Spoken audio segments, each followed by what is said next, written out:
Thank you for watching my video today. I am going to be talking about the DJI Osmo Pocket.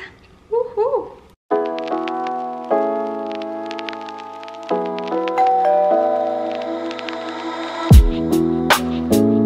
I'm really excited to talk about this because this was the first camera that I got.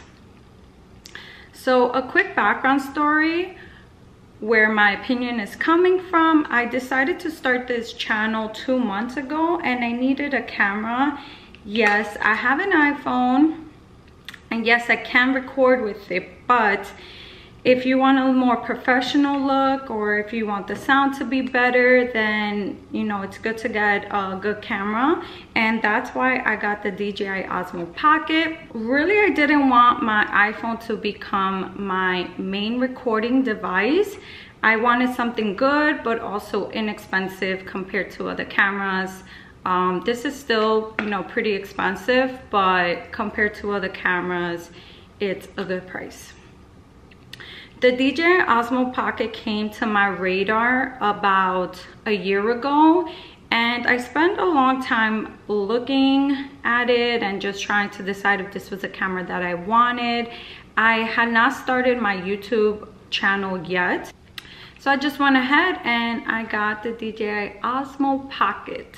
This review was gonna be like pros and cons. It's obviously not sponsored. This is literally just my opinion on it. So without even turning it on, see if you can, without even turning it on, here are the things that I like about it. Obviously, it's super small. Look how small it is. It has a screen and a port where I can connect my iPhone to it without the cords. Usually for a lot of cameras, you need a connection cord to connect it, and this one just has this thing. This one is for iPhone, but they also have like a USB-C port one. It comes with it. So if I want to connect this to my MacBook, I can with the other adapter. There's only 2 buttons on here, which is turn on and off and record. Super simple. Can't get any more simple than that. When I turn on the camera, the gizmo automatically calibrates, like, hi, that's me. And it just follows my face, and that was like one of the things that I also really liked about this. I wanted a camera that, like, if I was moving around, that would just like follow me. It's not doing it now, but so it's super easy to use to take a picture or anything. I just swipe. A lot of different features. You can shoot 4K on this and up to 60 frames per second, which is like professional camera type. You know, it's really good. Everything I learned about this camera was really from the guide when I got it.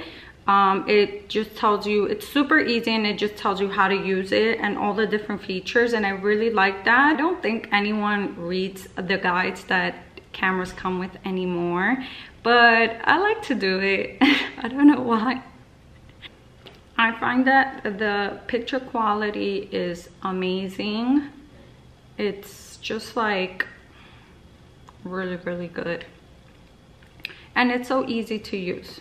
I think that anyone that got their hands on this camera could use it, whether you are an experienced photographer or not, like me. There's so many features that you could just play around with and capture really good content. Another reason why I really love this camera is that I can just connect it with my phone like this, and it is connected. And as soon as it is connected, and then the app just automatically pops up. So now I can use everything from the camera on this bigger screen. This screen is super small, so it's really good for like vlogging and stuff like that, but I really like the bigger screen. Another cool feature that it has is that it has like these templates. How cool is that? It has these templates that you can use for like cool videos. It's kind of like a TikTok kind of thing, except that it has the templates in there. You swipe, you find the type of video that you like, and then you can recreate it. And also, when I'm not connecting it to my iPhone, I love that I can just flip it. I can just flip it on the inside and I never have to take it out, so I don't lose it. Like I mentioned before, this shoots 4K and the picture quality is amazing. It's like kind of crazy how like this little camera has so much power.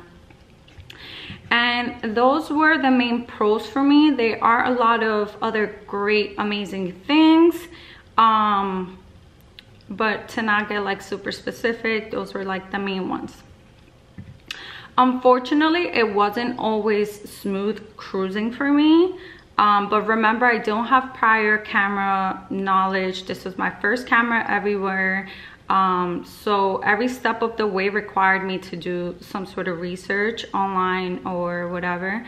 I learned day one that in order to vlog, I had to have the camera on a tripod. And I also had to like hold it out really far because the lens that it has on there doesn't have like a wide view lens. So even if I was like over here, like all the way over here, my face was still really close to the camera. So what I did was I bought this Freewell wide lens, super small, and it just attaches to the camera like that. And I don't need to take it off or anything. I usually just leave it like that. It fits into the case, so I usually just have it like that. And so secondly, the audio kind of sucks. When I did try, I realized that I did need a microphone because it catches every single sound in the apartment, including sounds that are not even there.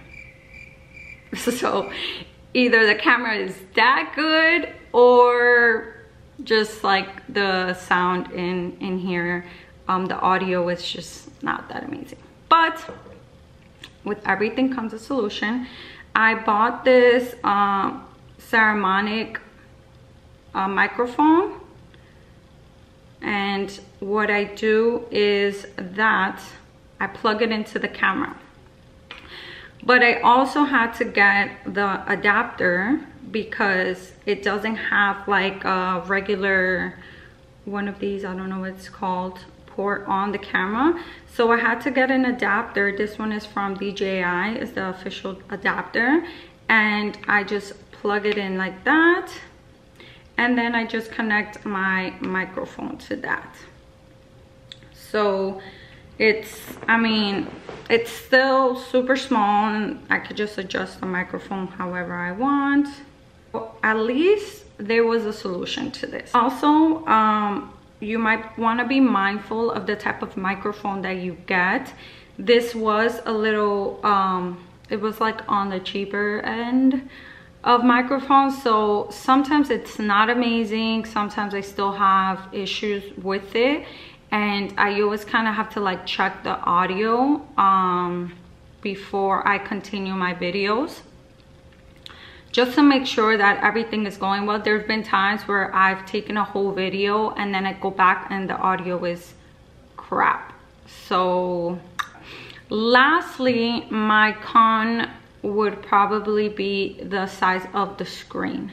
So I guess like that's not necessarily like a con for the camera because it has a screen, but, and if I was looking for a bigger screen, then I probably should have gotten a different camera. I do love that I could connect it to my phone, so that's the solution to it. But I hate having to connect it to my phone.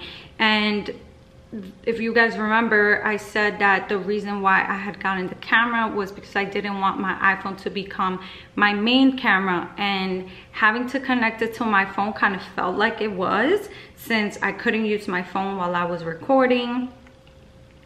But if, you know, like if you have an area where you can just station everything and just keep everything put there, then I'm sure it's fine. For me, I don't have that. I don't have an area where I just record and I can just leave everything already set up. That last one might probably be like more of a personal issue rather than a camera issue. So as I said, every issue that I've had with this camera, there was an easy fix to it by just adding an extension. So is it really an issue? I don't think so. Overall, I personally give this camera an 8.5 personally, for the reasons that I bought the camera for, if that makes any sense. If I would, the camera on its own by itself, I would give it a 10, hands down. It's just, you know, like, it's absolutely amazing how this little camera is so tiny and just packs so much power. But because I was going to use this camera for YouTube and it was going to become like my main camera, it just, you know, over time, there were certain things that I like or that I wanted that this camera could not give to me. And that's the only reason why I gave it an 8.5. But I definitely recommend this camera if you're just starting off with a YouTube channel. This camera ran me about $400, and all the other extensions did kind of rise up the price a little bit. This camera was probably like the best thing I could get, and I definitely recommend it to anyone starting off. If they don't want to spend like $800, $900 on a camera, this is the way to go.